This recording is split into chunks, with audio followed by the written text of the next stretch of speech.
كمال الحساني.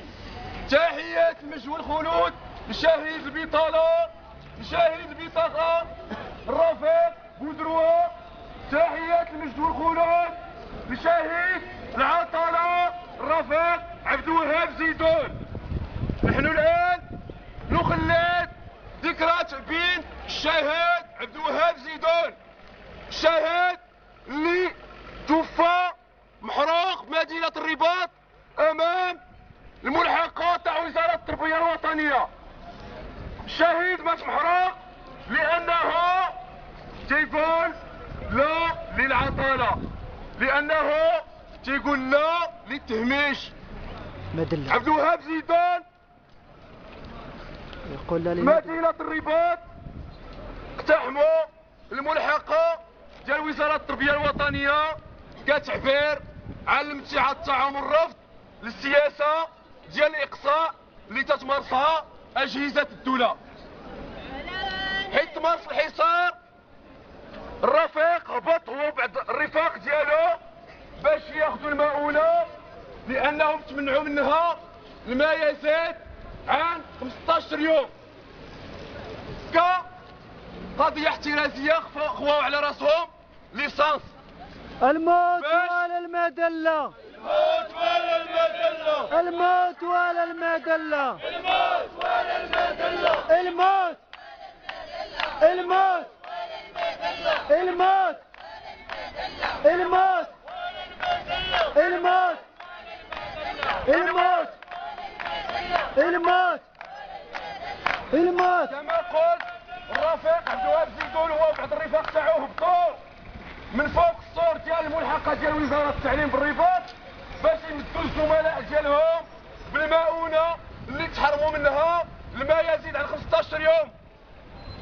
كحل احترازي قاموا بإفراغ البنزين عليهم، حيث نزلوا بياخذوا تواجهوا بالعنف وبالقمع وتمنعوا من انه يوصلوا للزملاء ديالهم الخبز والماء والدواء، لانه من داخل المعتصم كان بعض الضحايا، بعض الناس اللي تصابوا بامراض الدوله ما شافت فيهم، ما سوقت فيهم، ما لمحت فيهم حتى في اداره الداخليه، حيث الترافق هو بعض الزملاء ديالهم بطريقه اخرى تم اشعال النار فيهم بطريقه لحد الان لم تفتح وزاره العدل ولا الحكومه تحقيق في هذه النزيله.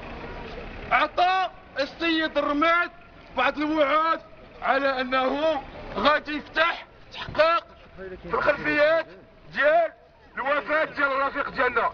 لحد الان لم يعطى الامر بفتح تحقيق. نطالب من فرعنا هنا في ورزازات على نهجك يا حمزاوي نسير، نفك خيل الوطن الأسير، على نهجك يا زيدي يا نسير، نفك خيل الوطن الأسير، على نهجك يا زيدون النسير، نفك خيل الوطن الأسير، على نهجك يا حمزاوي نسير، نفك خيل الوطن الأسير، على نهجك يا حمزاوي نسير. نفك خيل الوطن الأسير. كما قلت هذه المسيرة ولا الشكل الاحتجاجي ديالنا جا كتعبير عن الرفض ديالنا للسياسة اللي تنتهجها الحكومة في وزارة العدل. لحد الآن ما فتحوش تحقيق في الملابسات ديال الوفاة الشهيد عبد الوهاب زيدون. علاش؟ نطالب من وزازات ومن جميع المدن لأنه في الأثناء جميع فروع الجمعية في المغرب خارجة وجميع الأطر العليا المعطلة في العاصمة خارجة تتقول يجب فتح تحقيق في ملابسات وفاة الرفيق عبد الوهاب زيدون، لأن عبد الوهاب زيدون بكل بساطة مواطن مغربي، لأن عبد الوهاب زيدون بكل بساطة معطل مغربي، راه ماشي يمشي كونت آخر. عبد الوهاب زيدون مواطن مغربي معطل مغربي تمارس عليه التهميش والإقصاء. عبد الوهاب زيدون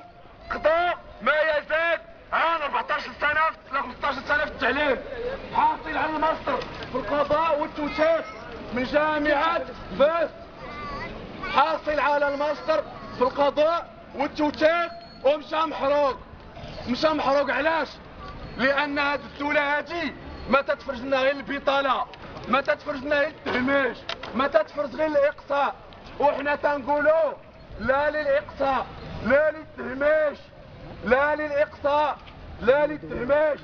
يجب أن ينظر للحالة الاجتماعية وهي كلمة واحدة، هذه الدولة فاسدة. وهي كلمة واحدة.